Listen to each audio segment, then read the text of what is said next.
Eto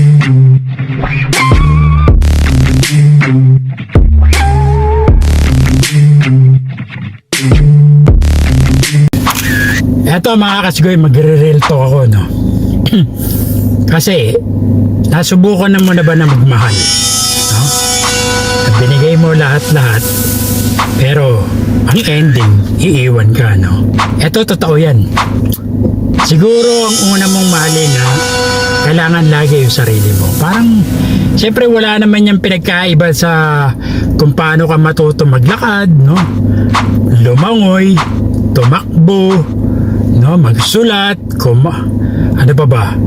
So lahat, no, yung mga first time, no, ang una mong gagawin lagi yung sarili bago ka magmahal ng iba. Otherwise magtitira ka para sa sarili mo. Totoo yun. Bakit? Kasi later on kapag yung minamahal mo nawala, no, iiyak ka talaga. Sakit ka, bro, no? Hindi ganun kadali. Totoong napakasarap magmahal, napakasarap umibig, napakasarap na may nag-iintindi sa'yo, nag-aalaga. Pero at the end, eto bang tao na yan sasamahan ka sa hirap at ginhawa o sa ligaya lang o sa kung ano meron ka, no? Tapos kapag wala na makuha sa'yo or alam mo yun, mahut-hut sa'yo, wala na, iiwanan ka na. Totoo yan, real talk mga kasgoy. So dapat iintindi mo sarili mo bago ka tumulong din sa iyong minamahal. Dapat punong-puno ka ng pagmamahal, no? Hindi mo kailangan yung ibang tao para sumaya ka. Hindi mo kailangan ng ibang tao para maabot mo yung mga pangarap mo. Ang totoong buhay, hindi ganun kadali. Hindi ganun kadali para akala mo siya na. Pero at the end talagang, alam mo yung mga kasgoy, makikita mo ang personality at yung totoong ugali, no, ng akala mong karelasyon mo, iniibig ka, no? Talaga akala mo hindi ka iiwan hanggang sa uli. Makikita mo yan kapag nasa lowest point ka, kapag nasa down and out ka na, yung broke ka, no, yung halos may sakit ka, no, yung hindi mo na kayang bumangon para sa sarili mo, na ultimo yung jingle ka, hindi mo kaya. Doon mo makikita kung mahal ka ng isang tao.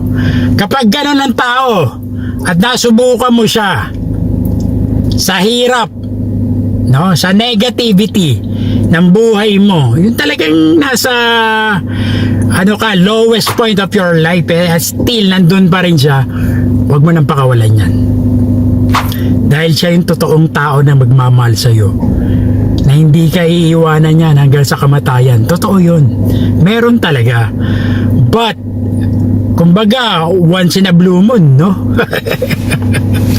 Hindi lahat ng tao ganon, no?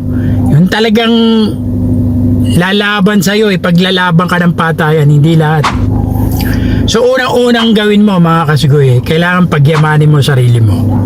Mahalin mo lagi ang sarili mo bago ibang tao, kahit sino pa man yan. Dahil kapag tutulong at punong-puno ka na, no, ng pagpapala at ang pag-ibig, no, usan lalabas sa'yo yan.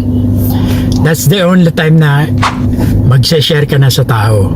That's the only time na kailangan mo nang humanap ng kapartner mo na makakasama mo sa habang buhay. But kaya nga, no, real talk to. Dahil napakasakit talaga ng buhay. Hindi ganun, no? Kung minsan ang mundo talaga nagbibiro.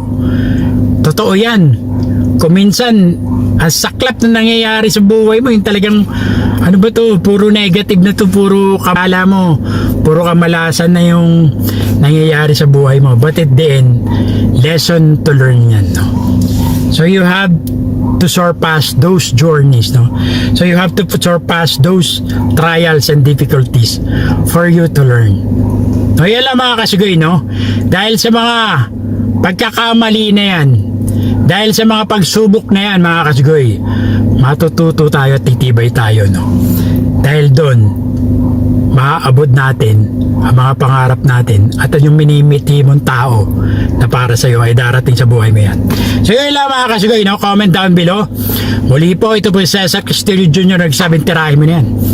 At baka tarahin pa na iba. Until next time, Sugoy. Peace out.